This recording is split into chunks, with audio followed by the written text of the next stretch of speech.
मित्रों,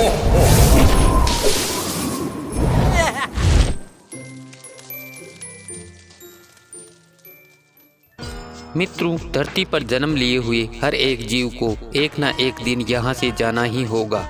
इस दुनिया में कोई अमर नहीं है।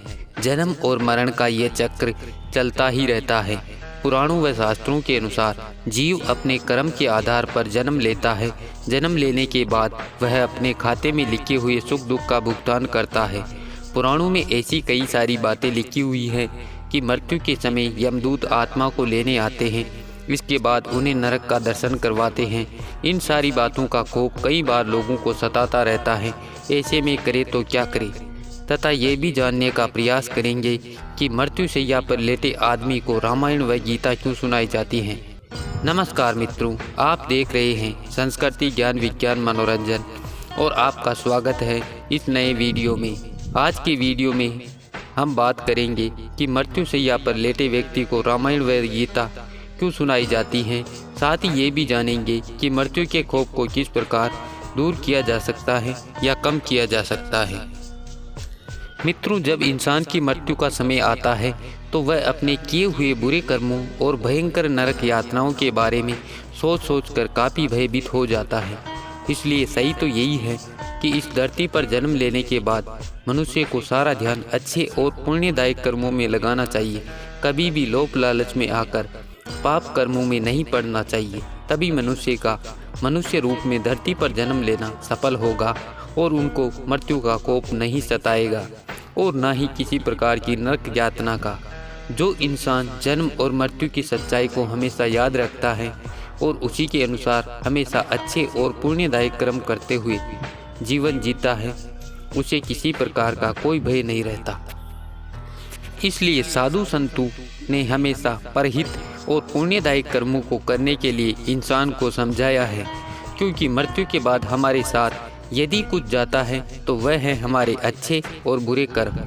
इन्हीं अच्छे और बुरे कर्मों से हमारी मृत्यु के बाद की यात्रा का मार्ग निश्चित होता है। इसी से स्वर्ग और नरक की प्राप्ति होती है।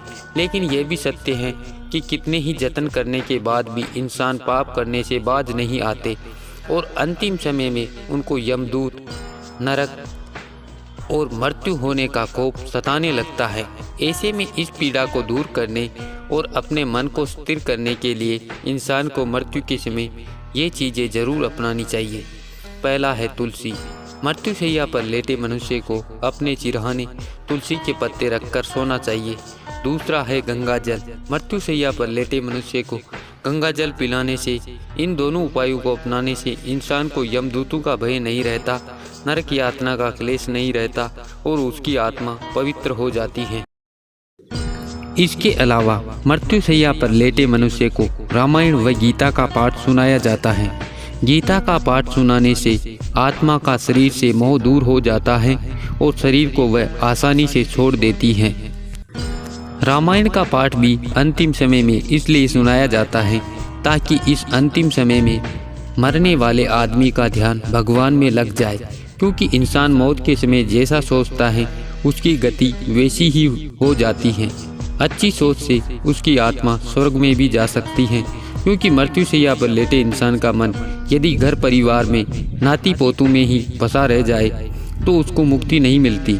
अंतिम समय में संपूर्ण मोह माया और जगत के झमेलों को छोड़कर एक बार भी यदि इंसान ने सच्चे मन से भगवान को याद कर लिया तो उसका कल्याण निश्चित है। इसी भावना को सोचकर मृत्यु शैया पर लेटे इंसान को गीता और रामायण का पाठ सुनाया जाता है। दोस्तों, आप इस बारे में क्या सोचते हैं? कमेंट करके ज़रूर बताएं। साथ ही ये भी बताएं कि ये वीडियो आपको कैसा लगा।